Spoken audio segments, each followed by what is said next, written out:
दोस्तों, स्वागत है आपका हमारे चैनल आर के वर्मा में। काशी यात्रा के अगले चरण में गंगाराम पटेल और बुलाखीराम नाई एक ऐसे नगर में पहुंचे जो चारों ओर जंगलों से घिरा हुआ था। यहां पहुंचकर दोनों एक धर्मशाला में ठहर गए। नित्य की तरह गंगाराम ने उसे भोजन और घोड़ों के लिए दाना आदि लाने के लिए भेजा तो रास्ते में बुलाखी नाई एक और नजारा देख आया।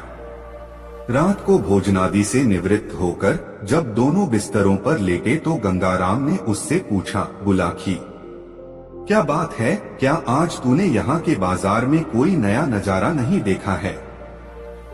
देखा है पटेल जी, देखा है, बुलाखी बोला। मैं अभी आपसे उसके विषय में पूछने की सोच ही रहा था कि आपने पहले ही टोक दिया।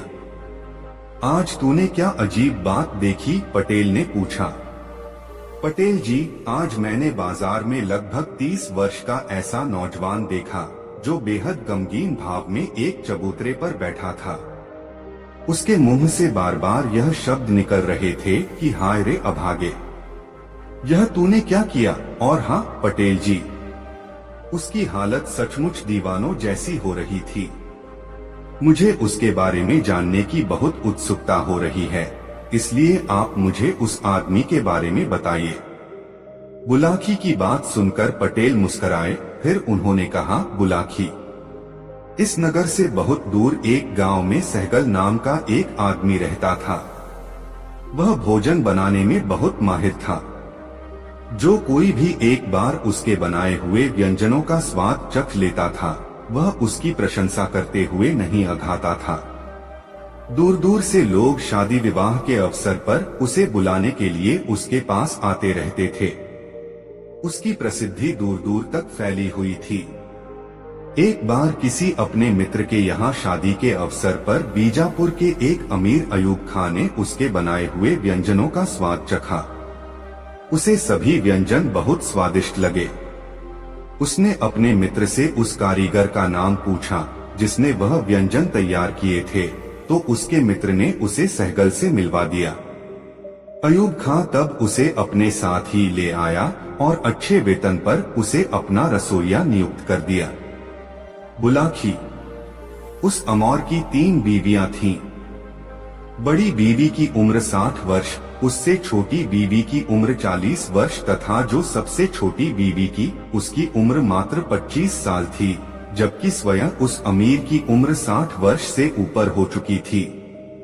अमीर एक अयाश मिजाज आदमी था, इसलिए नई नई बीवियां रखने का उसको शौक था। सहगल ने वहां पहुंचकर रसोई घर की सारी व्यवस्था संभाल ली। वह नित्य नए नए व्यंजन बनाकर पूरे परिवार को खिलाने लगा। अयूब खां की सबसे छोटी बीवी का नाम था जुबैदा।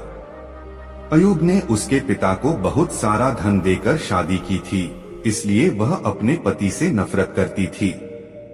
जाहिरा तौर पर तो वह जताती रहती थी कि उसे अपने पति से बहुत मोहब्बत है, किंतु मन ही मन उसे कोसती रहती थी कि कब बूढ़ा मरे और मेरा इससे पिंड छूटे।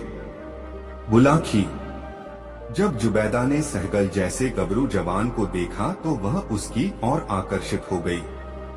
वह जब भी अवसर मिलता रसोई घर में चली जाती और सहगल से बातें करते हुए उसे चाहत भरी नजरों से देखा करती थी।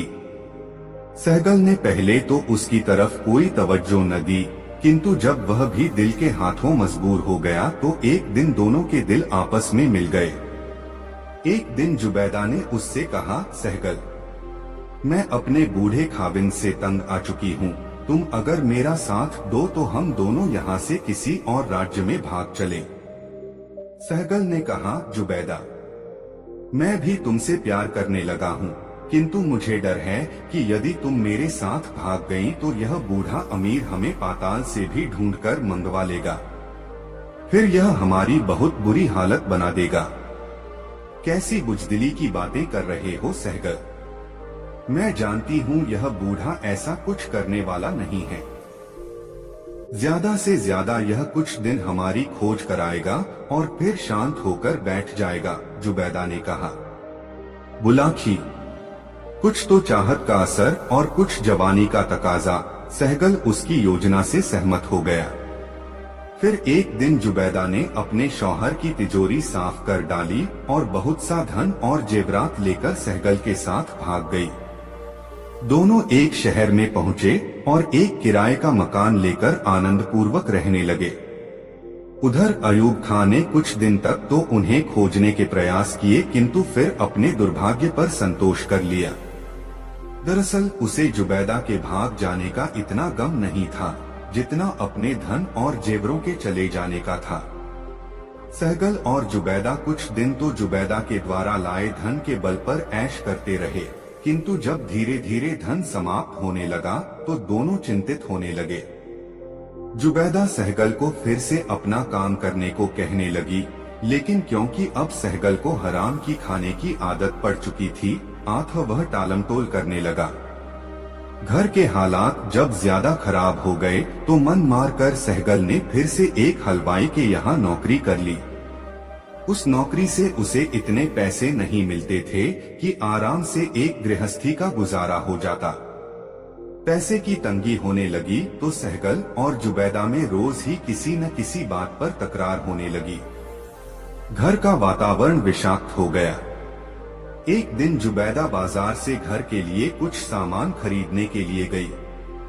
वहीं उसकी मुलाकात एक ऐसे रईसजादे से हुई जिसके पास धन की कोई कमी नहीं थी। दोनों की आंखें चार हई तो उनके मिलने का सिलसिला चल पड़ा। परिणाम यह निकला कि एक दिन जुबैदा उसके साथ भाग गई। दिन भर नौकरी करने के पश्चात शाम को जब सहगल अपने घर पहुंचा तो घर खाली था। सहगल समझ गया कि जिस तरह मुझ पर आसक्त होकर जुबैदा मेरे साथ भाग आई थी, उसी तरह उसकी निगाहें किसी और नौजवान के साथ मिल गईं और वह उसे छोड़कर चली गई। बस तभी से वह बेहद उदास रहने लगा। बुलाखी गंगाराम ने आगे उसे बताया, बेचारे सहगल के दुर्भाग्य का सिलसिला यहीं पर खत्म नहीं हुआ। एक दिन बूढ़ा अयूब किसी काम से इस नगर में आया। वह एक हलवाई की दुकान पर मिठाई खरीदने के लिए पहुंचा तो सहगल पर उसकी नजर पड़ गई। बस फिर क्या था, उसने उसे राजा के सैनिकों द्वारा पकड़वा दिया। अयूब ने उस पर अपनी बीवी को भगाने और अपने धन को चुरा लाने का इल्जाम लगाया। नतीजे के तौर पर सहगल को 6 महीने के लिए जेल में डाल दिया गया। सजा काटकर जब वह अपने घर लौटा तो अपने मकान पर किसी और व्यक्ति का कब्जा पाया। मकान मालिक ने किराया न चुकाने के कारण अपना मकान किसी और को दे दिया था।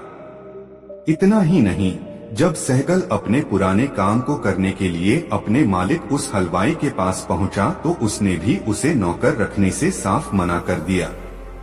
बस तभी से उसकी हालत दीवानों जैसी हो गई। वह प्रायः चौराहों पर बैठा रहता और मुंह से ठंडी आहें निकालता हुआ यह कहता रहता कि हाय रे अभागे, यह तूने क्या किया।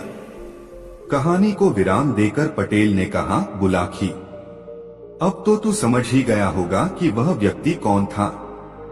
हाँ पटेल जी, सब समझ गया, बुलाखी बोला, वह वही अभागा सहगल था। बेचारा सहगल, उसके साथ तो बहुत बुरी बीती। जो जैसा करता है उसका फल उसे वैसा ही मिलता है। फिर ऐसे लोगों के साथ कैसी सहानुभूति। पटेल बोले, अब तेरे प्रश्न का उत्तर तुझे मिल गया है। आंख चादर ओढ़ और सो जा, मुझे जोरों की नींद आ रही है, कहकर पटेल ने अपने पांव फैला लिए और लंबी तान कर सो गए। बुलाखी भी कल की यात्रा के विषय में सोचता हुआ नींद के हवाले हो गया। दोस्तों, वीडियो अपने मित्रों को जरूर शेयर कर दे। दोस्तों, काशी यात्रा में बुलाखी राम ने अगले नगर में जो अजीब बात देखी थी उसका विवरण इस प्रकार है। नगर के बाजार में बुलाखी राम ने देखा कि एक स्थान पर बहुत भीड़ लगी हुई थी। भीड़ के मध्य 2 व्यक्ति खड़े थे, जिनमें से एक तो कोई राजपुरुष प्रतीत होता था और दूसरा कोई निर्धन व्यक्ति। राजसी वस्त्रों में सज्जित पुरुष जवान था और निर्धन व्यक्ति बहुत बूढ़ा। वह राजपुरुष उस निर्धन वृद्ध के पैरों को बार बार छूकर उसके प्रति सम्मान प्रकट कर रहा था। दोनों की ही आंखें आंसुओं से भीगी हुई थीं। रात को सोने के समय जब बुलाखीराम ने गंगाराम पटेल से इस विषय में पूछा तो उन्होंने उसे यह कहानी सुनाई। बुलाखी यहाँ से कुछ कोस के फासले पर एक नगर है रंगपुर। रंगपुर नगर में राजा श्रीपाल का शासन था। राजा श्रीपाल के 2 पुत्र थे, जिनमें बड़े का नाम अजय और छोटे का नाम विजय था। उस राजा में वैसे तो अनेक अच्छाइयां थीं, किंतु एक बुराई भी उसके अंदर थी। वह यह समझता था कि उसकी प्रजा के सब लोग उसी के कारण सुरक्षित हैं। वही उनका भाग्य विधाता है। उसी के प्रताप से उन्हें भोजन की प्राप्ति होती है। कहने का मतलब यह है कि राजा मिथ्याभिमानी हो गया था। एक दिन की बात है, राजा अपने महल में बैठा हुआ था। उसके समीप ही उसके दोनों पुत्र भी बैठे थे। अचानक राजा ने अपने बड़े बेटे से यह प्रश्न पूछ लिया, अजय बेटे, यह बताओ कि किसके प्रताप से तुम्हें अन्न एवं जल प्राप्त होता है? उत्तमोत्तम वस्त्र, स्वादिष्ट भोजन और नाना प्रकार की सुख सुविधा की वस्तुएं तुम्हें किसके भाग्य से मिलती हैं? अजय चाटुकार था। उसने तुरंत उत्तर दिया, पिताजी, ये सब वस्तुएं तो मुझे आपके प्रताप से ही मिलती हैं। आप इन चीजों को देना बंद कर दें तो मेरा जीवन ही समाप्त हो जाएगा। आपके बिना मेरा अस्तित्व कैसा? आप ही के कारण तो मैं राजकुमार कहलाता हूँ, नहीं तो कोई मुझे पूछे भी नहीं। अजय का उत्तर सुनकर राजा खुश हो गया। फिर उसने विजय से भी यही बात पूछी तो विजय ने कहा, पिताश्री, इस संसार के समस्त प्राणियों को उनके भाग्य के अनुसार ही भोजन पानी और दूसरे सब सुख मिलते हैं। व्यक्ति का भाग्य साथ दे तो वह सफलता की बुलंदियों पर जा पहुंचता है, और यदि भाग्य साथ न दे तो वह पतन के गर्त में जा गिरता है। व्यक्ति के अपने भाग्य से ही उसे सब कुछ मिलता है। भोजन, वस्त्र और विविध प्रकार की सुख सामग्री उसे उसके भाग्य से ही मिलती है। तो क्या जो तुम खाते हो, जो वस्त्र तुमने पहने हैं, जो सुख सुविधाएं तुम्हें मिली हुई हैं, वे सब तुम्हें तुम्हारे भाग्य से ही मिली हैं? राजा ने पूछा। हाँ पिताजी, बिल्कुल ऐसा ही है। ये चीजें मुझे मेरे भाग्य से ही मिली हैं। यह सुनकर राजा को क्रोध आ गया। उसने गुस्से से कहा, विजय, तुम तो बहुत ही कृतघ्न हो। मेरा दिया खाते हो, मेरा दिया पहनते हो और इसका श्रेय देते हो अपने भाग्य को। तुम मेरे बेटे कहलाने का हक नहीं रखते। निकल जाओ मेरे महल से और कहीं बाहर जाकर अपने भाग्य के सहारे ही अपनी जीविका चलाओ। पिता की आज्ञा शिरोधार्य कर विजय महल से निकल आया और जीविका उपार्जन के लिए एक दूसरे राज्य की ओर चल पड़ा। रास्ते में एक घना जंगल पड़ता था।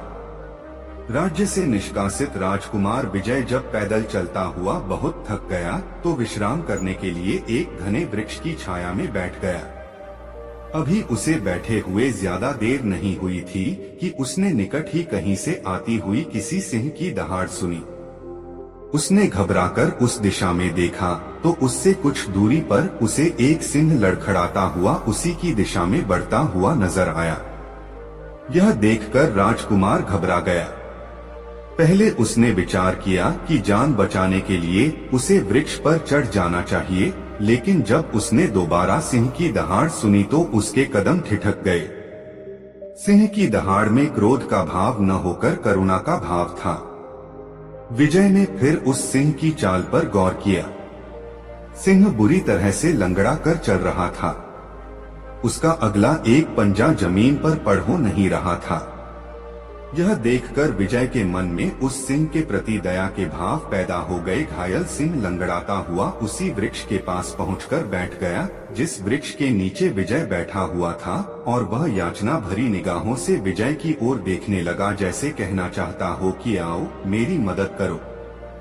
झिझकता हुआ विजय तब धीरे धीरे सिंह के निकट पहुंचा। उसने दाएं हाथ से सिंह का सिर सहलाया।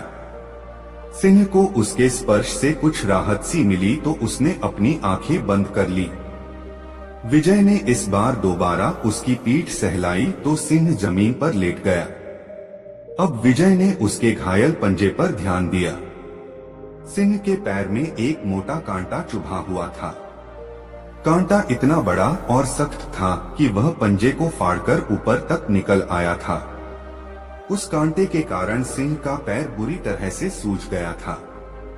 कांटे के कारण पूरा पंजा जख्मी हो गया था और पंजे से रक्त बह रहा था।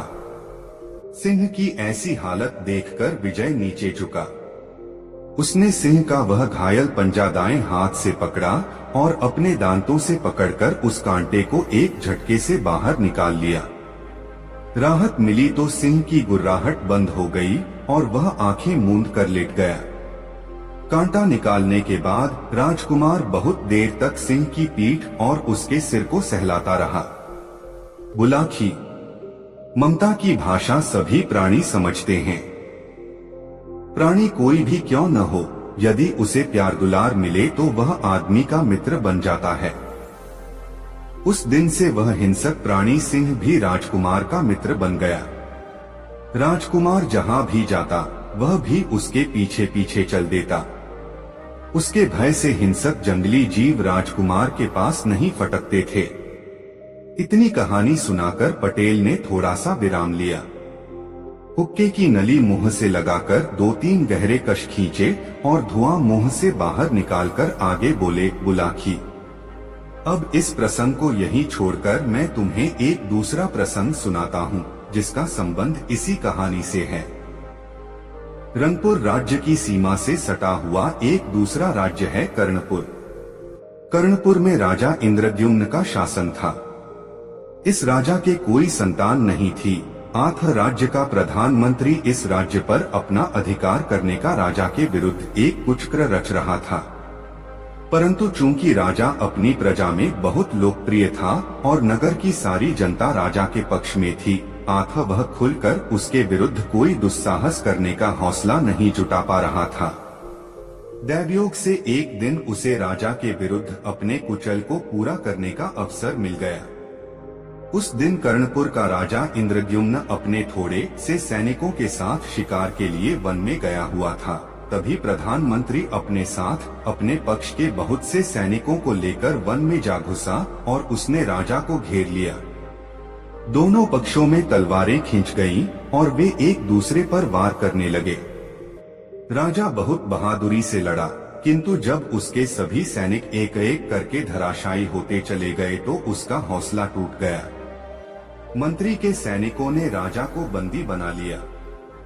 ठीक उसी समय जब मंत्री के आदेश से एक सैनिक राजा के वध करने की तैयारी कर रहा था, देवदूत की तरह विजय अपने सिंह के साथ वहां पहुंच गया। क्षण मात्र में ही राजकुमार विजय सब कुछ समझ गया। उसने अपने सिंह को उस सैनिक पर झपटने का संकेत कर दिया। सिंह विद्युत गति से उछला और उस सैनिक के ऊपर जा पड़ा। उसने सैनिक का सिर अपने जबड़े में दबाकर उसे झिंझोड़ना शुरू कर दिया। सिंह के आकस्मिक आ पहुंचने से मंत्री के सैनिकों में घबराहट फैल गई और वे जान बचाने के लिए भाग छूटे। जब मंत्री भी भागने लगा तो राजकुमार विजय ने उसे पीछे से थाम लिया। उसने सिंह के जबड़ों में फंसे सैनिक की तलवार उठा ली और उससे मंत्री के मुंह पर लगा हुआ नकाब फाड़ दिया। नकाब फटते ही मंत्री का चेहरा उजागर हो उठा। यह देखकर राजा इंद्रद्युम्न स्तब्ध रह गया। विजय ने मंत्री के सीने पर अपनी जलवार अड़ासी रखी थी। आथ राजा ने आगे बढ़कर मंत्री की तलवार उसके हाथ से जोन ली और उसे निहत्था करके उसकी मुश्कें कसकर एक ओर को डाल दिया। अब राजा इंद्रद्युम्न राजकुमार विजय की ओर मुखातिब हुआ।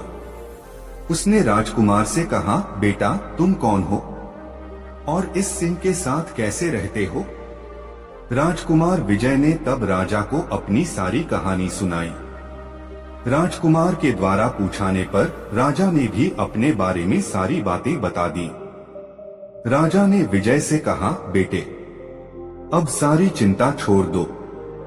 मैंने अब से तुम्हें अपना बेटा मान लिया है। आठ मेरे साथ चलो, मैं तुम्हें अपना उत्तराधिकारी बनाऊंगा। राजकुमार सहमत हो गया और राजा के साथ मंत्री को सिंह की पीठ पर लादकर कर्णपुर नगर में चला आया।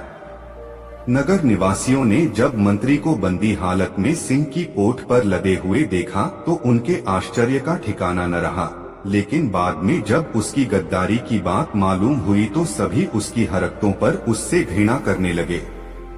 बुलाखी। बाद में राजा इंद्रद्युम्न ने मंत्री के षड्यंत्र में शामिल सभी सैनिकों का पता लगवाया और मंत्री के साथ साथ उन्हें भी कारागार में डलवा दिया।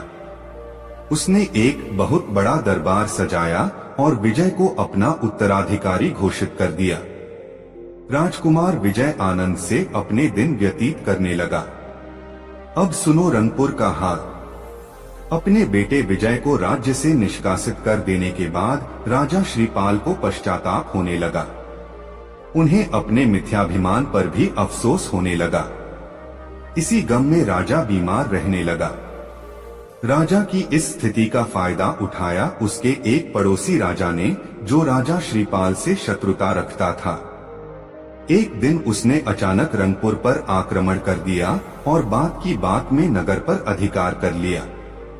राजा श्रीपाल किसी तरह अपने बेटे अजय के साथ नगर से निकलने में कामयाब न हो गए और भागकर इस नगर में आ गए।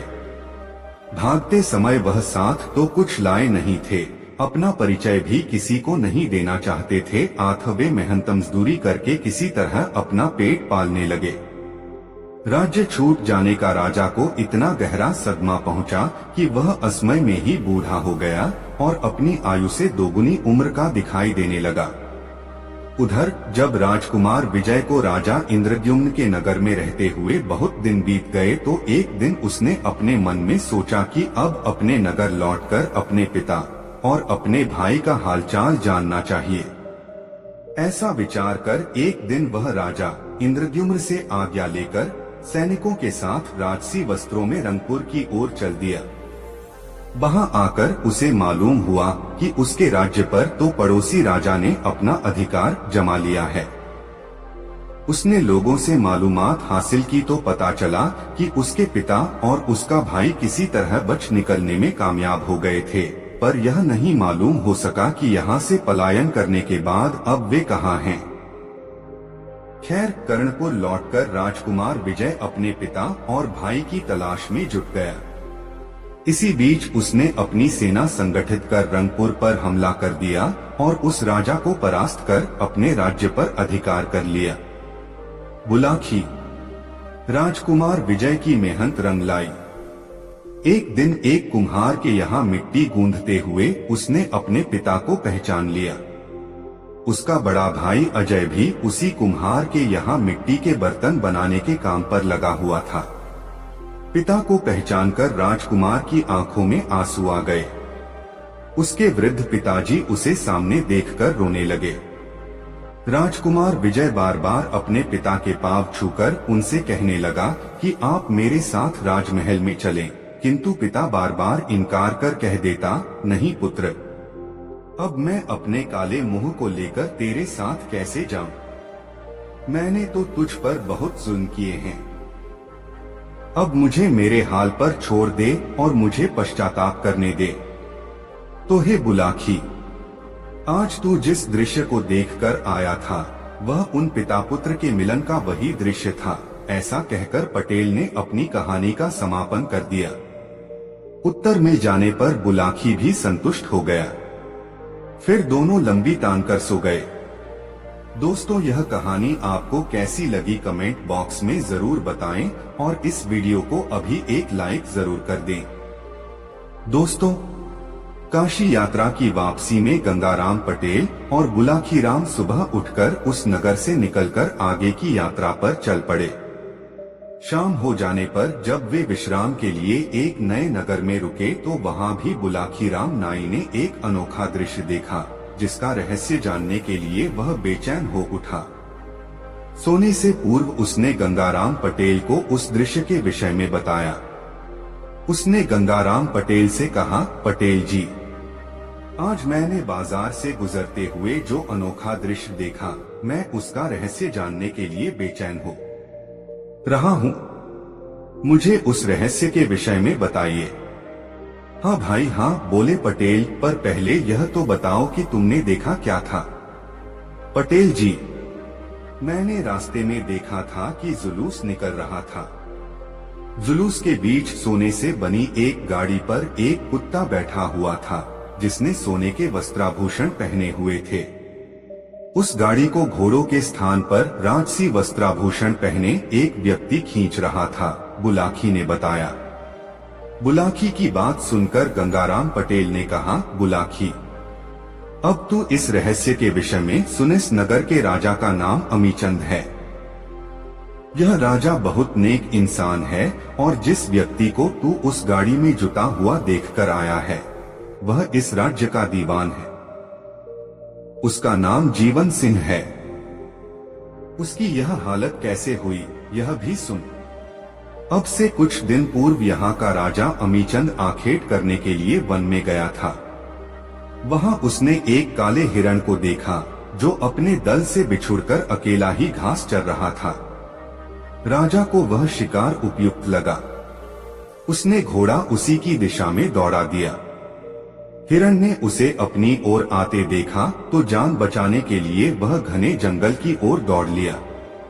राजा ने भी अपना घोड़ा उसके पीछे लगा दिया। अब आगे आगे शिकार और पीछे पीछे शिकारी। लुकाछिपी का खेल आरंभ हो गया। इसी बीच कुछ झाड़ियों के बीच हिरण ऐसा गायब हुआ कि फिर ढूंढे न मिला।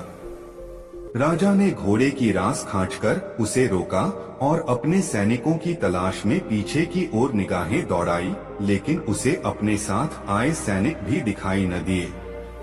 उस हिरण ने राजा को बहुत छकाया था। उसे उसका पीछा करने में परिश्रम भी बहुत करना पड़ा था। राजा को बहुत जोर की प्यास लगी हुई थी। उसका घोड़ा भी बहुत थका हुआ था और अपनी जुबान बाहर निकालकर जोर जोर से अपनी टांगें जमीन पर पटक रहा था। राजा ने पानी की तलाश में इधर उधर नजरें दौड़ाई, किंतु जब किसी भी दिशा में दूर दूर तक उसे कोई सरोवर या नदी नहीं दिखाई दी तो वह एक पेड़ के नीचे बैठकर विश्राम करने लगा। बुलाकी राम, जिस समय प्यास से व्याकुल होकर राजा उस वृक्ष के नीचे बैठा विश्राम कर रहा था, उसी समय दैवयोग से एक कुत्ता न जाने कहां से उसके पास आ पहुंचा और राजा की ओर याचना भरी निगाहों से देखने लगा। कुत्ता शायद भूखा था। राजा ने कुत्ते को पुचकारा तो भोजन की आशा में कुत्ता पूंछ हिलाता उसके पैरों के पास बैठा। राजा ने तब अपने घोड़े की पीठ पर लटके भोजन के पात्र से 2 रोटियां निकाली और कुत्ते के आगे रख दी। कुत्ते ने कुछ ही देर में दोनों रोटियां खा ली, फिर वह एक दिशा में चल पड़ा। उसे जाते देख राजा ने सोचा कि भोजन के बाद हर प्राणी को पानी की जरूर आवश्यकता पड़ती है, शायद यह कुत्ता भी पानी पीने जा रहा है। ऐसा विचार कर घोड़े की रास थामकर राजा उस कुत्ते के पीछे पीछे चल पड़ा। कुछ ही देर बाद कुत्ता एक सरोवर पर पहुंचा और उसके जल में मुंह डालकर पानी पीने लगा। राजा ने भी सरोवर का जल पीकर अपनी तृष्णा शांत की। घोड़ा भी भरपेट पानी पीकर तृप्त हो गया। दिन ढलने लगा था। राजा अपने घोड़े पर बैठा और अपने नगर को लौट पड़ा। राजा के प्रेम में पगा वह कुत्ता भी उसके पीछे पीछे चलकर नगर में चला आया। महल के दरवाजे पर पहुंचकर राजा घोड़े से उतरा तो उसने कुत्ते को भी वहीं खड़ा पाया। यह देखकर राजा ने उसे दुत्कारा नहीं, बल्कि प्यार से कुत्ते को पुचकारा, उसकी पीठ पर हाथ फिराया और उसे अपने महल में ले आया। उस दिन से वह कुत्ता परोक्ष रूप से राजा का एक सचेत प्रहरी बन गया। राजा जब रात को सो जाता तो वह कुत्ता बाहर रहकर कक्ष की रखवाली करता। राजा भी कुत्ते की हर जरूरत का ध्यान रखने लगा। बुलाकी, राजा का दीवान प्रधानमंत्री बहुत महत्वाकांक्षी व्यक्ति था। राजा उस दीवान पर बहुत विश्वास करता था और उसने उसे काफी अधिकार दे रखे थे। राजा इस बात से वाकिफ नहीं था कि वह दीवान चोरी छुपे राजा के विरुद्ध षड्यंत्र रच रहा था। उसकी योजना थी कि किसी प्रकार राजा को समाप्त कर दिया जाए तो यह राज्य उसके अधिकार में आ जाएगा। राजा का कोई पुत्र तो है नहीं जो इस राज्य का उत्तराधिकारी बन जाएगा। यही सब सोचकर एक दिन उसने अपने दो ऐसे व्यक्ति जो उसके बहुत ही विश्वासपात्र थे, रात के समय राजा का वध करने के लिए भेज दिए। जब अपने अपने मुंह पर कपड़ा बांधे वे दोनों व्यक्ति रात के समय राजा को मारने के लिए उसके कक्ष के पास पहुँचे तो कुत्ता उन पर झपट पड़ा और भौंक भौंक कर उसने राजा को जगा दिया। राजा जब तलवार निकालकर बाहर निकला तो वह दोनों नकाबपोश भाग गए। कुत्ते ने उनका पीछा किया किंतु वे भागने में सफल हो गए। उन हत्यारों के भाग जाने के बाद राजा ने अपने मन में विचार किया कि यदि आज यह कुत्ता न होता तो वह दोनों हत्यारे अवश्य ही उसे सोते समय मार डालते। वह कुत्ते की वफादारी पर बहुत खुश हुआ। फिर उसका ध्यान उन दोनों हत्यारों की ओर मुखातिब हुआ। वह सोचने लगा कि वे दोनों हत्यारे कौन थे और किसने उन्हें मेरी हत्या के लिए नियुक्त किया था। उसने इस विषय में बहुत सिर खपाया किंतु कोई निर्णय नहीं कर सका। अगले दिन प्रातः जब राजा अपने दरबार में गया तो वह कुत्ता भी उसके साथ हो लिया। जब दरबार लगा और राजा के सभी दरबारी अपने अपने स्थानों पर आकर बैठ गए तो कुत्ता एकाएक दो आदमियों की ओर देखकर गुर्राने लगा। दरअसल कुत्ते ने वहां मौजूद उन दोनों व्यक्तियों की गंध सूंघ ली थी जो गत रात चेहरों पर नकाब डालकर उसे मारने आए थे। राजा ने पुचकार कर कुत्ते को शांत किया।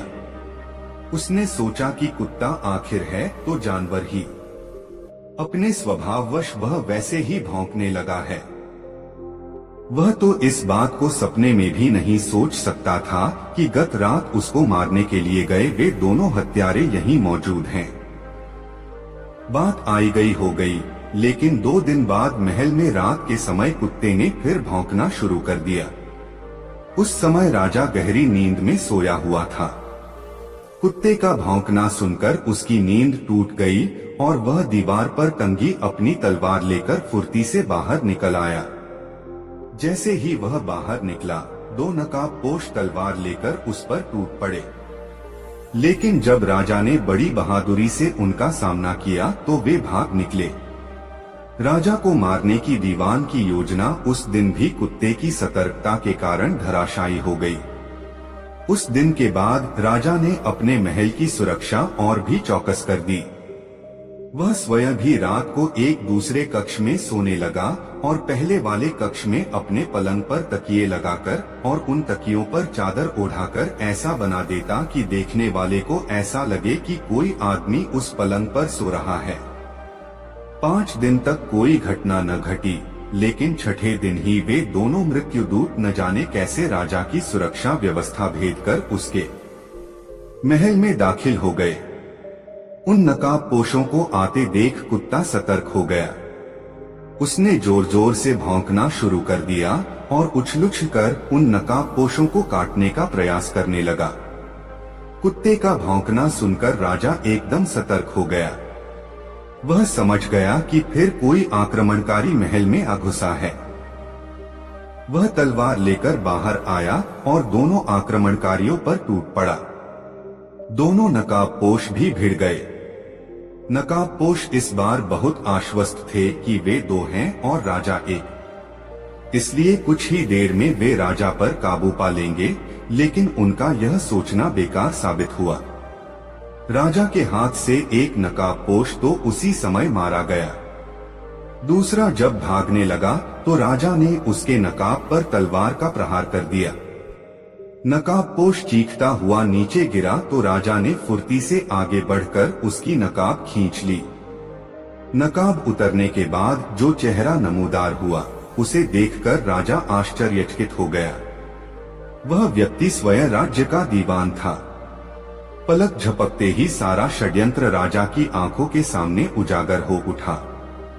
उसने यह भी जान लिया कि महल की सुरक्षा के लिए तैनात प्रहरियों को चकमा देकर दीवान यहाँ तक अपने साथी सहित आने में कैसे कामयाब हो गया था। दरअसल दीवान ने अपने पद का लाभ उठाते हुए पहरे पर नियुक्त प्रहरियों से यह कहा था कि उसे इसी समय राजा से इसी गहन समस्या पर विचार विमर्श करना है। राजकीय कार्य था। 8 प्रहरियों ने उसे रोका नहीं और वह राजा के कक्ष तक पहुंचने में सफल हो गया था। बहरहाल राजा ने दीवान को प्रहरियों के हवाले किया और अपने कक्ष में जाकर सो गया। कुत्ते की वफादारी पर उसे गर्व हो आया। सुबह जब वह दरबार में गया तो उसने कैदी को दरबार में लाने का हुक्म दिया। दीवान को जंजीरों में बंधे देख दरबारी भी आश्चर्य करने लगे, किंतु जब राजा ने उसका अपराध सुनाया तो वे दीवान के ऊपर थू-थू करने लगे। बुलाखी, जैसा कि मैंने पहले बताया, यहाँ का राजा बहुत ही नेक, धर्मपरायण और रहमदिल है। उसने दीवान को मृत्युदंड तो नहीं दिया, किंतु उसके लिए यह सजा अवश्य नियत कर दी कि वह एक कुत्ते से भी गया बीता है। आज वह इस कुत्ते को गाड़ी में बैठाकर घोड़ों के स्थान पर स्वयं उसकी गाड़ी में जुटकर सारे नगर का चक्कर लगाएगा। इतनी कहानी सुनाकर पटेल ने थोड़ा विराम लिया और फिर आगे कहा, बुलाखी राम, अब तो सारी कहानी तेरी समझ में आ गई होगी। नहीं समझा तो मैं तुझे समझाए देता हूँ। आज जिस अजीब घटना को देखकर तू आया है वह यही थी। जो व्यक्ति राजसी वस्त्र पहने कुत्ते की गाड़ी खींच रहा था वह इस राज्य का दीवान था, और जो कुत्ता स्वर्णाभूषण पहने उस गाड़ी में बैठा था वह वही कुत्ता था जिसने एक बार नहीं 3 बार राजा की जान बचाई थी। उम्मीद है कि अब तेरी शंका का समाधान हो गया होगा।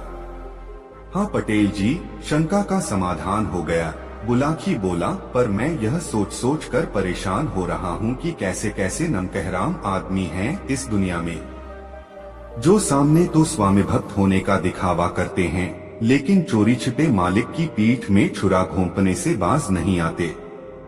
इसी का नाम तो दुनिया है बुलाखी राम। इसी तरह संसार चक्र चलता है। दुनिया में अच्छे आदमी हैं तो बुरों की भी कमी नहीं है। आदिकाल से ही ऐसा होता चला आया है। पहले भी बुरे आदमी हुए हैं और अच्छे भी, किंतु जीत हमेशा सच्चाई की ही होती है। बुराई हमेशा हारती है। जीतता वही है जिसका आचरण अच्छा होता है। अच्छा, अब रात काफी हो चली है और आंखों में नींद भी भर रही है। आठ तू भी सो जा और मैं भी सोने का प्रयास करता हूँ। अभी बहुत रास्ता बाकी है सफर का। यह कहकर पटेल ने टांगे फैला दी। बुलाखी भी अपने शरीर पर चादर ओढ़कर करवट लेकर सो गया। दोस्तों, यह कहानी आपको पसंद आई हो तो अपने मित्रों के साथ जरूर शेयर करें। दोस्तों, गंगाराम पटेल और बुलाखीराम नाई एक नए शहर में पहुंचकर बुलाखीराम ने बाजार में देखा कि एक स्त्री हाथ में तलवार लिए एक व्यक्ति का पीछा कर रही थी और वह जान बचाने के लिए भागा जा रहा था। रात को बुलाखी ने गंगाराम से इस रहस्य को बताने का आग्रह किया तो गंगाराम ने उसे यह कहानी सुनाई। बुलाखीराम, गंगा तट पर बसे इस नगर में एक व्यापारी रहता था जिसका नाम है लक्ष्मीदत्त। अब से कुछ वर्ष पूर्व लक्ष्मीदत्त के पिता धर्मसेन ने उसका विवाह पटना निवासी अपने एक मित्र की बेटी जयावती के साथ कर दिया था। जयावती बेहद खूबसूरत थी। उसके पिता ने उसके विवाह में काफी दान दहेज भी दिया था। इस कारण जब धर्मसेन के घर में उसके बेटे की बहू बनकर आई तो सभी ने उसका दिल खोलकर स्वागत किया। वह घर की सबसे चहेती बहू बन गई। लक्ष्मीदत्त अपनी जया से बहुत प्यार करता था और उसकी हर इच्छा को पूरी करने के लिए सदैव तत्पर रहता था। संयोग से एक बार सेठ धर्मसेन जब गंगा में नौका विहार कर रहे थे, गंगा के भंवर में नौका फंस गई और भंवर में चक्कर लगाने लगी। इस विकट परिस्थिति से लक्ष्मीदत्त के माता पिता घबरा गए। घबराहट में नौका का किनारा उनके हाथ से छूट गया और वे दोनों गंगा की लहरों में समा गए। लक्ष्मीदत्त ने उनकी बहुत खोज करवाई किंतु उनका कहीं पता न लगा। थक-हार कर लक्ष्मीदत्त ने अपने माता पिता का क्रियाकर्म करवाकर सामाजिक दायित्व का निर्वाह कर दिया। पिता के मरने के बाद व्यापार का सारा भार लक्ष्मीदत्त के कंधों पर आ गया। इस कारण उसकी व्यस्तता बढ़ गई। हिसाब किताब के सिलसिले में वह देर रात अपनी दुकान पर बैठने और बाहर के प्रदेशों में भी व्यापार के सिलसिले में जाने लगा। इस कारण पत्नी को देने के लिए उसके पास समय का अभाव हो गया। यह स्थिति उसकी पत्नी जया के लिए असह्य हो गई। कहा तो अपने पति से उसका मिलन हर रोज होता था और अब ऐसी हालत हो गई थी कि 2-2 महीने के बाद जब लक्ष्मीदत्त अपने घर लौटता तो मात्र कुछ ही दिन घर पर ठहर पाता। व्यापार के सिलसिले में उसे फिर से यात्रा पर निकल जाना पड़ता था। जया प्रतिदिन उसके लौटने की प्रतीक्षा करती और राम्र को अकेली ही अपने बिस्तर पर मन मारकर सो जाती थी। बुलाखी। जया जवान थी, उसकी भी कुछ उमंगे थीं, कुछ अरमान थे। पति का सान्निध्य पाने की लालसा उसके मन में हर समय विद्यमान रहती थी। आखिर जब वह बहुत व्याकुल रहने लगी तो एक दिन उसके कदम लड़खड़ाने लगे और वह अपनी कामवासना को शांत करने का कोई उपाय सोचने लगी। संयोगवश एक दिन एक मनिहारा उसके पास चूड़ी बेचने के लिए आया। मनिहारा गबरू जवान था, हट्टा कट्टा शरीर, आंखों में सुरमा, सफेद कुर्ते पर कालो बास्कट पहने उसने जया के मकान पर आकर चूड़ी बेचने के लिए आवाज लगाई तो जया नीचे उतर आई।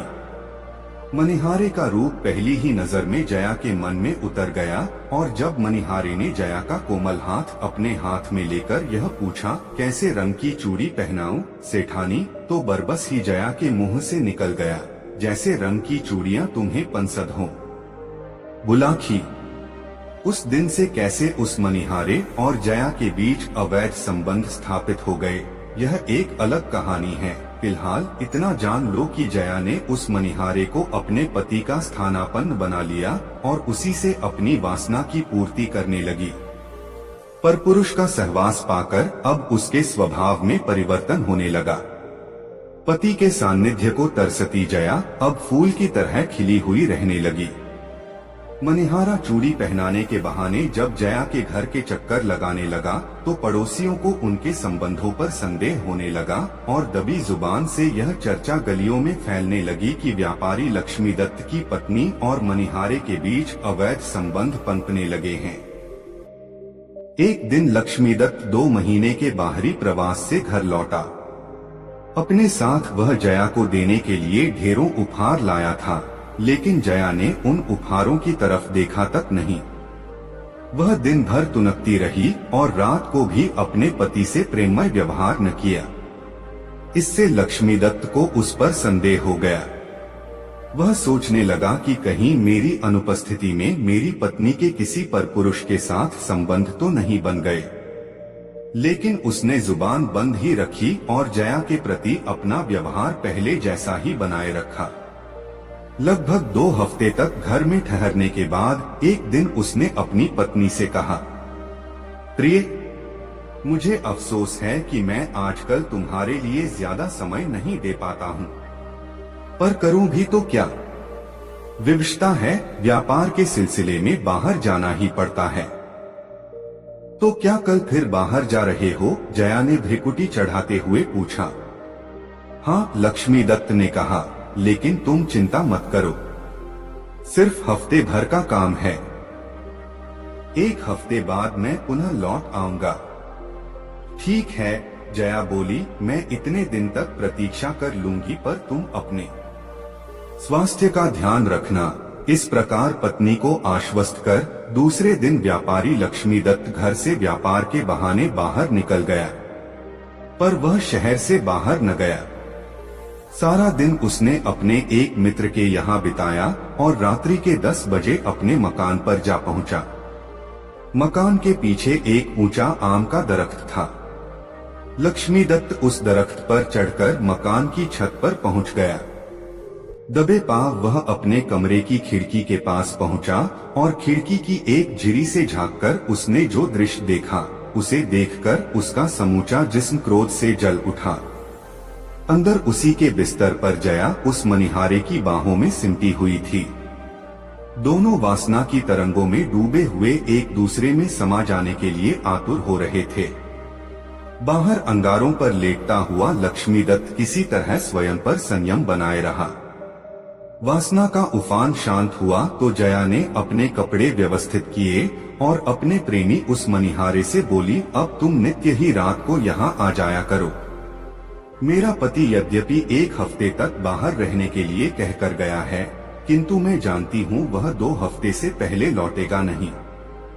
यह सुनकर मनिहारे ने कहा, देखो सेठानी, मेरे लिए यहाँ रोज आना बहुत मुश्किल है। मोहल्ले के लोग हमारे संबंधों पर संदेह करने लगे हैं। हमारे लिए अब यही उचित है कि या तो हम अपने संबंधों को हमेशा के लिए समाप्त कर दें या फिर क्या? या फिर किसी प्रकार तुम्हारा पतिरूपी कंटक सदैव के लिए हमारे मार्ग से हट जाए। मनिहारी ने कहा, दूसरा उपाय ही उचित होगा। जया ने कहा, लेकिन उस उपाय को अमली जामा कैसे पहनाया जाए, इस पर हम दोनों को ही विचार करना होगा। लक्ष्मीदत्त ज्यादा कुछ न सुन सका। उसने उसी क्षण निर्णय कर लिया, आज को रात ही आर पार लड़ाई लड़नी होगी। इससे पहले कि ये दोनों मिलकर मुझे मार डालें, मुझे इन दोनों में से एक को या दोनों को ही समाप्त कर देना चाहिए। ऐसा विचार कर वह पेड़ के रास्ते से पुनः नीचे उतरा, अपनी दुकान पर पहुंचा और वहां से एक तेज धार वाला खंजर लेकर पुनः अपने मकान पर पहुंच गया। दरख्त के रास्ते ही वह पुनः छत पर चढ़ा और उस खंजर की नोक से अपने कक्ष का दरवाजा धीरे से खोल लिया। तब उसने सोते हुए मनिहारे की गर्दन रेत डाली और दबे पांव अपने कक्ष से बाहर निकल आया।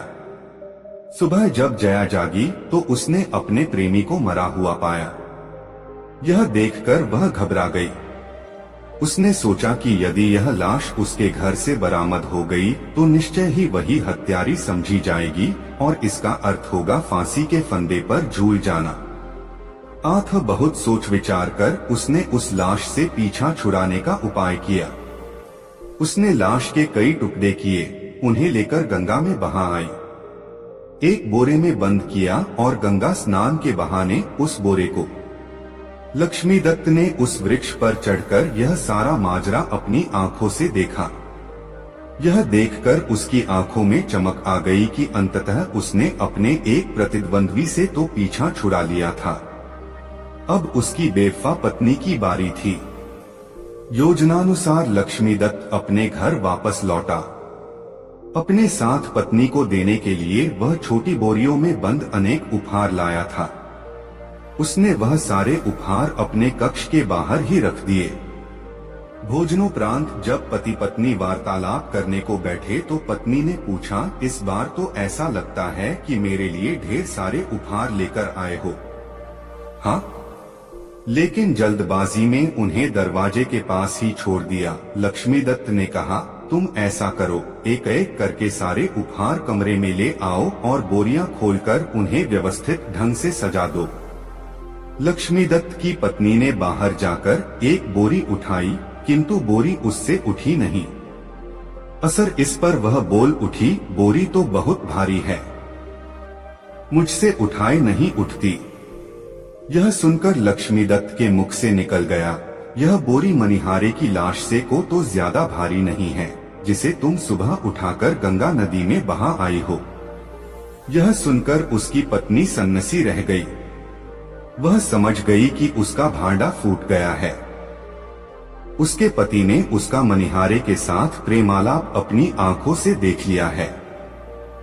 अब यह अवश्य ही मुझको दंड दिलवाए बिना न मानेगा। इससे पहले कि यह नगर कोतवाल को इस घटना की सूचना पहुंचाए, मुझे इसको समाप्त कर देना चाहिए। ऐसा विचार कर वह नीचे की ओर उस कक्ष की ओर भागी जिसमें वह तलवार रखी हुई थी जो कभी दूल्हा बनते समय लक्ष्मीदत्त ने पहनी थी। लक्ष्मीदत्त ने जब वस्तुस्थिति को समझा तो वह भी उसी कमरे की ओर भागा, किंतु जया उससे ज्यादा फुर्तीली निकली।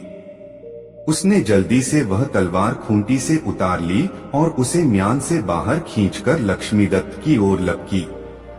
अपनी पत्नी को साक्षात रणचंडी बना देख लक्ष्मीदत्त अपने प्राण बचाने के लिए बाहर की ओर भाग छूटा। अब स्थिति ऐसी बन गई कि आगे आगे प्राण बचाने के लिए लक्ष्मीदत्त भाग रहा था और पीछे पीछे हाथ में तलवार लिए उसकी पत्नी जया उसका पीछा कर रही थी। कहानी का समापन करते हुए गंगाराम पटेल ने बुलाकी नाई से कहा, बुलाकी राम, आज तू जिस दृश्य को देखकर आया था वह दृश्य उसी समय का था। अब बता, तेरी जिज्ञासा शांत हुई या नहीं? हो गई पटेल जी, बुलाकी बोला, आप तो जैसे अंतर्यामी हैं। सारी कहानी का खाका मेरी आंखों के सामने ऐसे नाच उठा जैसे यह घटना मेरे सामने ही घटित हुई हो। बस तो फिर अब सो जा, आगे कल भी यात्रा करनी है। यह कहकर गंगाराम ने आंखें मूंद ली। कुछ ही देर में बुलाकी राम नाई के भी खर्राटे वहां गूंजने लगे। रात बीतती रही। दोस्तों, ये कहानी आपको कैसी लगी कमेंट में जरूर बताएं। दोस्तों, काशी यात्रा में गंगाराम पटेल और बुलाकी राम नाई जिस शहर में रात्रि विश्राम के लिए ठहरे, वहां बुलाकी राम ने फिर एक अनोखा दृश्य देखा। उसने देखा कि शहर के बहुत से धनी मानी सम्मानित लोग एक युवक को अपने कंधों पर उठाए उसकी जय जयकार करते हुए बाजार से गुजर रहे थे। युवक अपना हाथ हिलाकर उनका अभिवादन स्वीकार कर रहा था। यह दृश्य देखकर बुलाकी राम वापस लौट पड़ा। रात को भोजन आदि से निवृत्त होकर बुलाकी ने यह घटना गंगाराम पटेल को सुनाकर उसका रहस्य भेदन करने के लिए कहा तो गंगाराम बोले, बुलाकी, इस घटना का रहस्य जानने से पहले मैं तुझे एक कहानी सुनाता हूँ। पहले उस कहानी को सुन लो। कथा के समापन पर इसका रहस्य अपने आप उजागर हो जाएगा। तो सुनाइए न पटेल जी वह कहानी। मैं तो बहुत बेताबी से उस कहानी को सुनने के लिए उत्सुक हो रहा हूँ, बुलाकी राम ने कहा। बुलाकी, अब से कुछ वर्ष पूर्व इस नगर में एक गरीब आदमी रहता था। उसका नाम था जीवाराम। जीवाराम दिन रात हाड़तोड़ मेहनत करता था, फिर भी उसे और उसके परिवार को बड़ी मुश्किल से ही भोजन मिल पाता था। जीवाराम की पत्नी का नाम था गुलकदी। वह अपने नाम के ही अनुकूल बहुत मृदु स्वभाव की थी। दूसरे लोगों के घरों में चौका बर्तन का काम करके वह अपने पति की मदद में लगी रहती थी। उन दोनों के एक बेटा भी था जिसका नाम दयाराम था, लेकिन लोग उसे तीसमार खां कहकर संबोधित करते थे। दयाराम भी अपने इस नाम को सुनकर खुश होता था। अब तीसमार खां उसका नाम कैसे पड़ा यह भी सुनो। एक बार उसने झाड़ू से चौके में बैठी 30 मक्खियां एक ही झपट्टे में मार डाली थीं, बस तभी से उसका नाम पड़ गया तीसमार खां। यह परिवार जैसे तैसे करके अपना गुजारा चला ही रहा था कि एक दिन तकदीर की मार इस परिवार पर टूट पड़ी। नगर के उस क्षेत्र में हैजे की बीमारी फूट पड़ी जिसमें जीवाराम की मृत्यु हो गई। दयाराम उर्फ तीसमार खां की उम्र उस समय 10 वर्ष की थी। पति की मृत्यु के बाद कुछ दिन तक तो गुलकंदी अपने पति द्वारा जोड़ी हुई थोड़ी सी संचित पूंजी से अपने परिवार का भरण पोषण करती रही, लेकिन जब सारी पूंजी समाप्त हो गई तो वह भी अपने पति की तरह मेहनत मजदूरी करके अपने परिवार का पेट पालने लगी। धीरे धीरे उसके पति को मरे हुए 10 साल का समय व्यतीत हो गया। तीसमार खां 20 साल का एक गबरू युवक बन गया। उसकी माता ने एक दिन उसे समझाया, बेटा दयाराम, अब तू 20 वर्ष का हो चुका है। अब तक मैं जैसे तैसे करके तेरा और अपना पेट भरती रही, किंतु अब मेरे हाथ पे जवाब देने लगे हैं। अब तुझे चाहिए कि कहीं नौकरी या मेहनत मजदूरी का काम पकड़ ले और परिवार को चलाने में मेरी मदद कर। दयाराम उर्फ तीसमार खां ने मां के सामने तो अपनी सहमति व्यक्त कर दी, किंतु उसने न तो कोई नौकरी तलाश की और न किसी मेहनत मजदूरी पर गया। जाता भी तो कैसे? दरअसल वह एक आलसी और कामचोर व्यक्ति बन गया था। वह नौकरी करना ही नहीं चाहता था, क्योंकि मां की कमाई से उसके खाने पीने का प्रबंध हो ही जाता था। लेकिन कुछ समय बाद उसकी माँ ने जब उसे ज्यादा प्रताड़ित किया तो वह कोई नौकरी ढूंढने के लिए तैयार हो गया। एक दिन वह राज दरबार में पहुंच गया। वहां उसने हाथ जोड़कर राजा से विनती की, अन्नदाता, मैं आपके राज्य का एक बेरोजगार युवक हूँ। मैं आपसे यह विनती करने के लिए आया हूँ कि आप मुझे कोई नौकरी दे दीजिए। कोई और दिन होता तो राजा उसे दुत्कार देता। ऐसे न जाने कितने बेरोजगार नौजवान रोज ही उसके दरबार में नौकरी पाने की फरियाद करने के लिए आते थे, लेकिन आज के दिन राजा विशेष रूप से प्रसन्न था।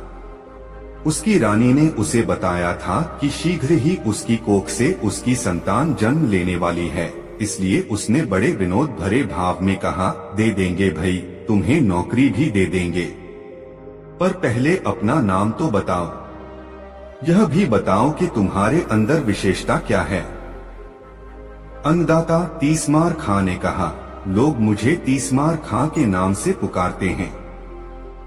अब मेरा यह नाम कितना सार्थक है यह तो वक्त आने पर ही पता चलेगा, पर मैं आपको यह विश्वास दिलाता हूँ कि जब भी आप मुझे कोई असंभव काम सौंपेंगे मैं दिलोजान से उसे पूरा करने की कोशिश करूँगा। ठीक है, राजा बोला, आज से हमने तुम्हें राजकीय सेवा के लिए नियुक्त किया। तुम्हारा वेतन होगा 100 रुपए प्रतिदिन। किसी दिन वक्त आने पर हम तुम्हारे कौशल का इम्तिहान लेंगे। इस तरह तीसमार खां राजकीय सेवा में नियुक्त हो गया।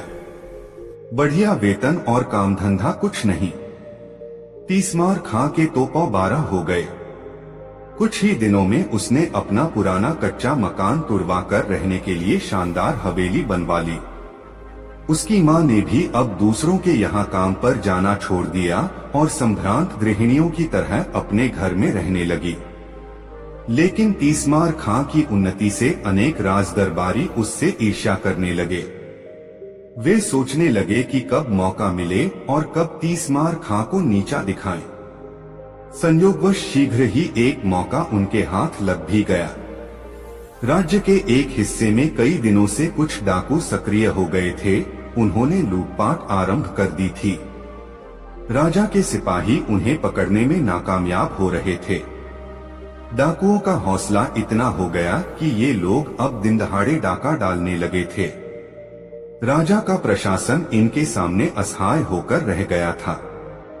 जब जनता में त्राहि मचने लगी और वहां के लोग फरियादें करने राजा के पास पहुंचने लगे तो राजा ने अपनी राजसभा बुलाई और दरबारियों से सलाह ली कि उन डाकुओं को कैसे पकड़ा जाए। इस पर गहन मंथन होने लगा। किसी ने राय व्यक्त की कि वह सारा इलाका सेना के हवाले कर दिया जाए। किसी ने कहा कि डाकू पकड़कर शासन के हवाले कर देने वालों के लिए भारी इनाम देने की घोषणा करा दी जाए।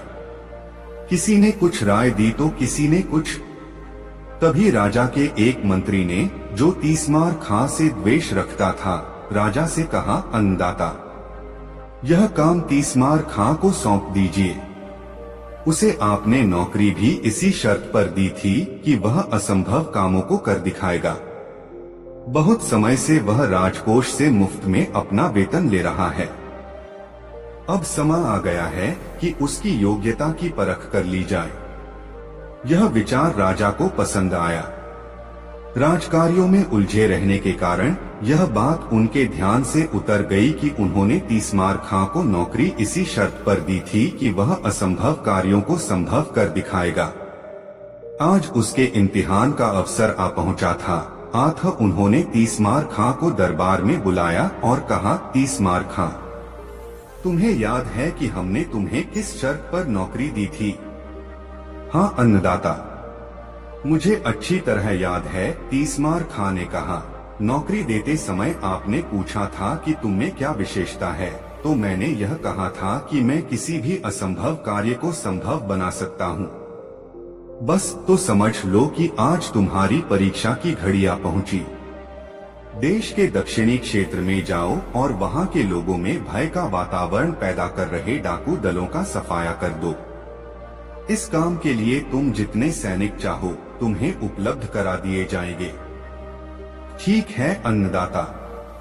मैं कल ही दक्षिण की ओर रवाना हो जाऊंगा और इस काम के लिए मुझे किसी सैनिक की आवश्यकता भी नहीं है। मैं अकेला ही इस काम को अंजाम दूंगा। तीसमार खां राजा के सामने यह बात कह तो आया, किंतु घर आकर वह चिंता में पड़ गया। तलवार की तो बात ही छोड़िए, उसने तो कभी सुई तक नहीं पकड़ी थी और फिर उसका सामना होना था दुर्दांत लुटेरों से। जब राजा के इतने सैनिक उन लुटेरों को नहीं पकड़ पाए तो वह कैसे पकड़ लेगा उन डाकुओं को। यही सब सोच सोच कर उसकी हवा खराब होने लगी। सारी रात वह सो नहीं सका। बस इसी चिंता में घुलता रहा कि इस स्थिति का मुकाबला वह कैसे करे। उसे चिंता में पड़ा देखकर उसकी माँ भी चिंतित हो गई। उसने अपने बेटे से उसकी चिंता का कारण पूछा तो तीसमार खां ने उसे अपनी चिंता से अवगत करा दिया। अब तो उसकी माता की चिंता भी बढ़ गई। उसने कहा, बेटे, तू यह राज्य छोड़कर किसी दूसरे राज्य में चला जा। यहाँ तो तेरे लिए दोनों तरफ मौत है। डाकुओं से भिड़ेगा तो वे तुझे जीवित नहीं छोड़ेंगे और यदि तू नाकामयाब होकर लौटा तो राजा तुझे हुक्मदुली के जुर्म में जेल में डलवा देगा। तेरी सारी संपत्ति कुर्क करा ली जाएगी। हो सकता है ऐसी हालत में राजा मुझे भी जेल में डलवा दे। हाँ माँ, ऐसा ही करना ठीक रहेगा, भयभीत स्वर में तीसमार खां ने कहा। अब तू जल्दी से मेरे लिए थोड़ा भोजन बना दे, तब तक मैं घर में रखे धन को सहेज लेता हूँ।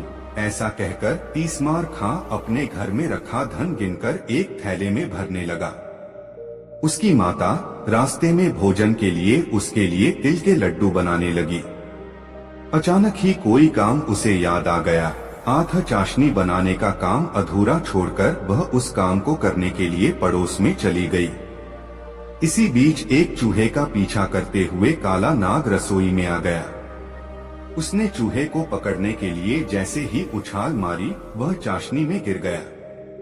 चाशनी बहुत गर्म थी। नाग का सारा शरीर पिघलकर उस चाशनी का ही हिस्सा बन गया।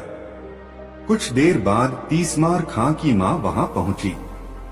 उसने जल्दी जल्दी लड्डू तैयार किए और उन्हें पोटली में बांधकर रख दिया। तीसमार खां ने भी अपनी पूंजी एक थैले में भरी और कुछ धन अपनी माता के लिए छोड़कर दोनों पोटलियां लेकर घोड़े पर सवार होकर घर से बाहर निकल गया। सारा दिन वह यात्रा करता रहा। शाम हुई तो वह किसी गांव में न ठहरकर जंगल में ही एक वृक्ष के नीचे टिक गया। घोड़ा चरने के लिए छोड़ दिया और दोनों पोटलियां वृक्ष के ऊपर एक शाखा पर टांग दी। कुछ ही देर में उसे नींद ने आ दबोचा और वह गहरी नींद में जा समाया। संयोग की बात कि जिन डाकुओं की खोज के लिए तीसमार खां जा रहा था, उसके सोते ही डाकुओं का वह दल वहीं आ पहुंचा। डाकुओं ने तीसमार खां को अकेले सोता हुआ देखा तो निश्चित भाव से उसके पास आ पहुंचे। पेड़ के नीचे बैठते ही जैसे ही एक डाकू की निगाह पेड़ पर लटकी दोनों पोटलियों पर पड़ी, वह कह उठा, अरे जरा ऊपर की ओर तो देखो, वहां 2 पोटलियां लटक रही हैं। जरूर यह पोटलियां इसी सोए हुए मुसाफिर की होंगी। अपना सारा माल इसने उन पोटलियों में ही भर रखा होगा। डाकुओं के सरदार ने कहा, इन्हें नीचे उतारो। डाकुओं के सरदार के आदेश पर एक डाकू तुरंत पेड़ पर चढ़ गया और दोनों पोटलियां उतार लाया। पोटलियां खोली गईं तो एक में ढेर सारा धन और दूसरी में लड्डू भरे हुए मिले। डाकू भूखे थे। लड्डू देखते ही उनके मुंह में पानी भर आया और वे लड्डुओं पर टूट पड़े। रुपए पैसों से भरी पोटली पहले से ही डाकू सरदार ने अपने कब्जे में कर ली थी। कुछ ही देर में उन सब की हालत खराब होने लगी। तीक्ष्ण विष के प्रभाव से वे अचेत होने लगे। फिर देखते ही देखते सारे डाकुओं की मौत हो गई। भोर के समय जब तीसमार खां की नींद टूटी तो उसकी निगाह डाकुओं पर पड़ी। उसकी दोनों पोटलियां खुली हुई पड़ी थीं। पलक झपकते ही सारा मामला उसकी समझ में आ गया। मां की असावधानी से जरूर लड्डुओं में कोई विषैला तत्व गिर गया होगा, जिसे खाकर ही इन लोगों की मौत हुई है। बस फिर क्या था, उसने तलवार निकाली और उन मरे हुए डाकुओं के सिर काटने शुरू कर दिए। डाकू संख्या में 30 थे। तीसमार खां ने उन सबके सिर इकट्ठे किए और 2 बड़े बड़े थैलों में भर लिए। डाकुओं के पास भी जो कुछ निकला वह उसने अपने कब्जे में कर लिया। फिर वह डाकुओं के धड़ वहीं पड़ा छोड़कर वापस अपने नगर में लौट आया। राजा के पास पहुंचकर जब उसने अपना कारनामा राजा को बताया तो राजा बेहद खुश हुआ। उसने तीसमार खां की बहुत प्रशंसा की, उसे ढेरों पुरस्कार दिए और उसकी तनख्वाह में बढ़ोतरी करके आदेश दे दिया कि तीसमार खां की जय जयकार करते हुए इसे सारे नगर में घुमाया जाए। इतनी कहानी सुनाकर गंगाराम पटेल ने बुलाकी नाई से कहा, हे बुलाकी राम, आज शाम तू जो नजारा देखकर आया था वह उसी समय का था। नागरिकों के कंधे पर जो व्यक्ति बैठा था वह दयाराम उर्फ तीसमार खां ही था।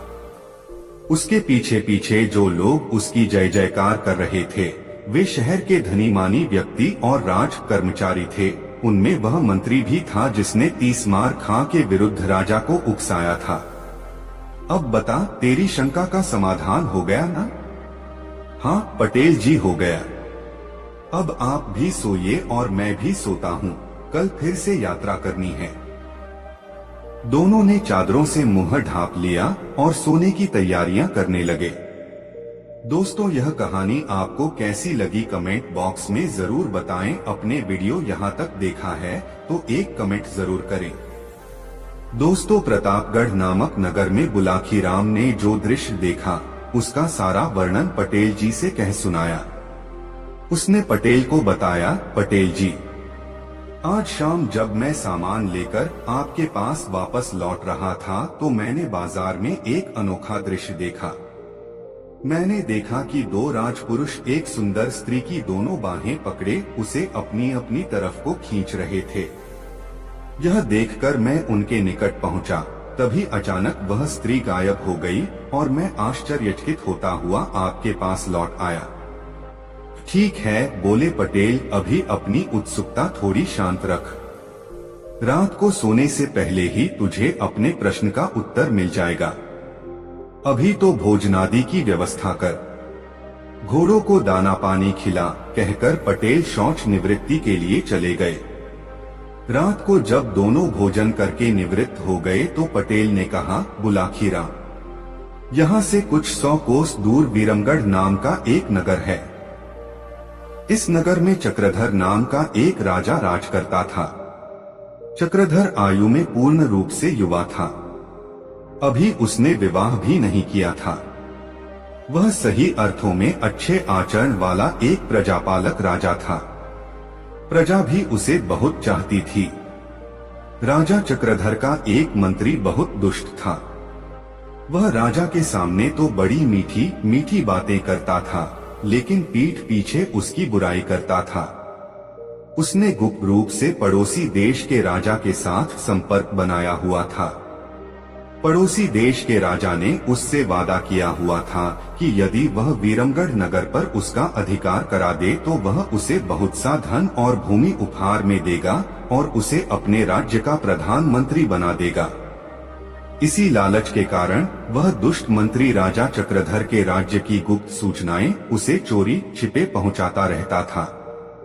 उन सूचनाओं के आधार पर एक दिन उस पड़ोसी राजा ने राजा चक्रधर के नगर विरमगढ़ पर धावा बोल दिया और इससे पहले कि राजा चक्रधर की सेना सावधान होती, उसी मंत्री की सहायता से पड़ोसी राज्य की सेना ने नगर पर अधिकार कर लिया। तब राजा के सैनिक जी जान से राजा के महल की रक्षा करने में जुट गए। राजा चक्रधर स्वयं हथियार लेकर शत्रु से जूझने निकला, लेकिन तभी उसके घायल वफादार सैनिक उसका रास्ता रोककर उससे कहा, राजन, बाहर मत जाइए। नगर पर शत्रु का अधिकार हो चुका है और अब दुश्मन के सैनिक टिड्डी दल की तरह महल पर अधिकार करने के लिए इधर ही बढ़े चले आ रहे हैं।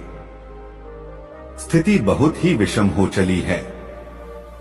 ऐसे में आप किसी तरह बचकर यहाँ से चले जाइए। लेकिन सैनिक राजा बोला, बचकर जाऊं भी तो कैसे? महल से बाहर जाने का तो एकमात्र द्वार यही है। नहीं राजन, महल से बाहर जाने का एक गुप्त द्वार भी है, सैनिक ने कहा, और मैं उस मार्ग को जानता हूँ। वह गुप्त द्वार एक सुरंग का है, जिसका सिरा यहाँ से 2 कोस दूर जंगल में निकलता है। मैं आपको उस गुप्त द्वार को दिखाई देता हूँ। आप उसी द्वार से बाहर चले जाइए। ऐसा कहकर वह सैनिक उसे एक कक्ष में ले गया और उस कक्ष में बना एक गुप्त द्वार उसे दिखा दिया। राजा जब उस गुप्त रास्ते के जरिए सुरंग में प्रवेश कर गया तो पीछे से उस सैनिक ने बड़ी सावधानी के साथ उस गुप्त द्वार का मुख बंद कर दिया। तभी महल के दरवाजे पर मारो काटो का शोर उठने लगा। सैनिक तलवार उठाए शत्रु से जूझने के लिए मुख्य द्वार की ओर लपका, लेकिन वह अधिक दूर न जा पाया।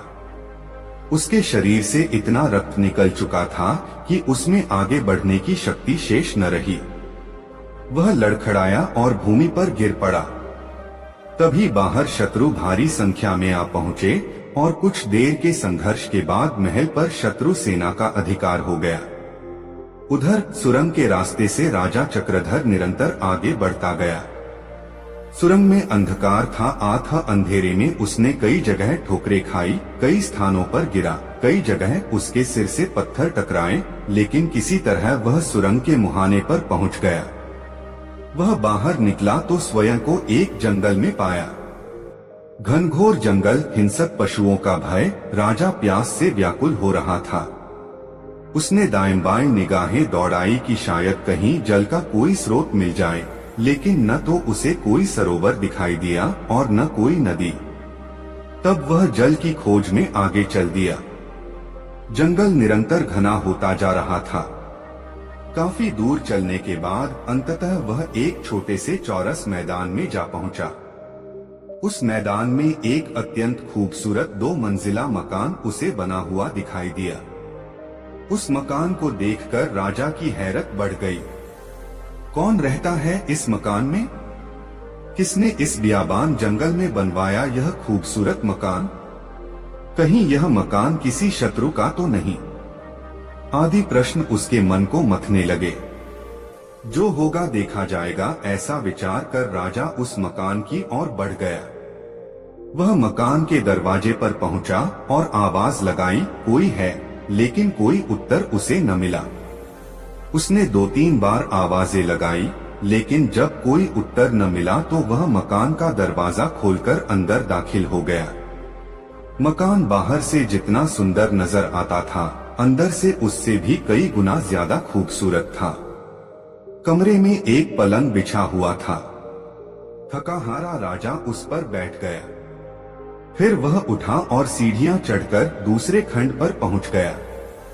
वहां भी एक भव्य कक्ष बना हुआ था, जिसमें आवश्यकता की सारी चीजें रखी हुई थी।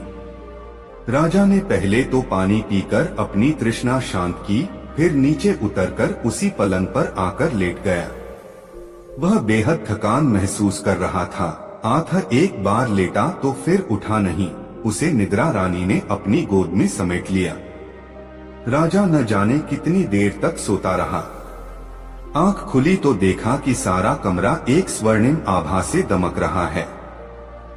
वह रोशनी किसी दीपक की नहीं, वरन उन खंभों से निकल रही थी, जिनके ऊपर मकान का ऊपरी कक्ष टिका हुआ था। राजा उसे देखकर अभी आश्चर्य कर ही रहा था कि तभी घुंघरुओं की आवाज बस उठी और देखते ही देखते उसके बिस्तर के पास एक बेहद सुंदर रूपसी प्रकट हो गई। हे भगवान, मैं किस मुसीबत में आ फंसा। यह तो कोई मायामहल है, और यह सुंदरी या तो डायन या चुड़ैल है, या फिर कोई जादूगरनी जो अपने जादू से इतनी खूबसूरत बनी हुई है। राजा ऐसा विचार कर ही रहा था कि वह सुंदरी जैसे उसके मन के विचारों को ताड़ गई। वीणा की झंकार जैसे मधुर स्वर में उसने कहा, घबराओ मत अजनबी, तुम यहाँ सुरक्षित हो। लेकिन आप कौन हैं? और आपका यह मायामहल? राजा ने कंपित स्वर में पूछा। अजनबी, मैं दानव की पुत्री हूँ। दानेशी नाम है मेरा। यह मकान मेरे पिता का बनवाया हुआ है। एक राक्षस से युद्ध करते समय मेरे पिता की मौत हो चुकी है। वह राक्षस मेरे रूप का दीवाना है, वह हर हालत में मुझे पाना चाहता है। आठ उसके भय से दिन में तो मैं अदृश्य हो जाती हूँ और रात के समय यहाँ आ जाती हूँ। दानवकन्या ने स्वयं ही अपना परिचय दिया। दोस्तों, वीडियो को एक लाइक जरूर कर दे। तत्पश्चात राजा ने भी अपना परिचय दिया और उस पर कैसी मुसीबत आ पड़ी है, किस परिस्थिति में उसे अपना राज्य छोड़कर जान बचाने के लिए भागना पड़ा है, वह सब उस दानवकन्या को बताया। सुनकर दानवकन्या ने कहा, घबराओ नहीं, जब तक तुम्हारा विपत्ति काल चल रहा है तब तक यहीं रहो, यहाँ जरूरत की हर सामग्री मौजूद है। ऐसा कहकर वह राजा का हाथ पकड़कर बाहर ले आई। उस चौरस मैदान की ओर उसने कोई मंत्र बुदबुदाते हुए हाथ से कोई संकेत किया। देखते ही देखते पूरा मैदान किसी भव्य राजमहल में परिवर्तित हो गया। खूबसूरत बगीचे, मनोरम फव्वारे, दास दासियां सब न जाने कैसे उस राजमहल में प्रकट हो गए। उस राजमहल के सामने वह मकान बहुत ही साधारण सा लगने लगा। दानेशी उसके हाथ में हाथ डालकर पुनः उसे अंदर ले आई और बड़े प्रेम से उसे पलंग पर बिठाकर बोली, राजन, आपको भूख लगी होगी, पहले भोजन कर लीजिए, बातें तो बाद में होती रहेंगी। ऐसा कहकर दानेशी ने ताली बजाई।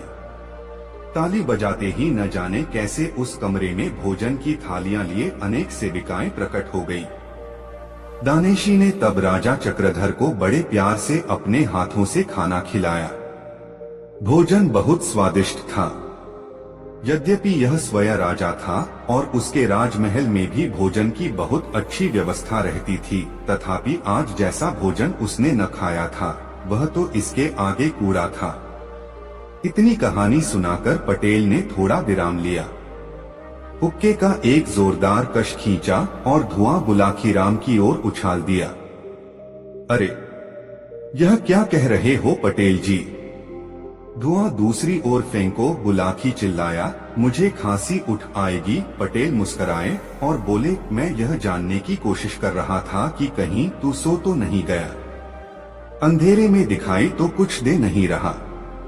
कुछ देर पहले तक तू हुंकारा भर रहा था, पर अब वह भी बंद कर दिया है, इसलिए मुझे तुझे सचेत करना पड़ा।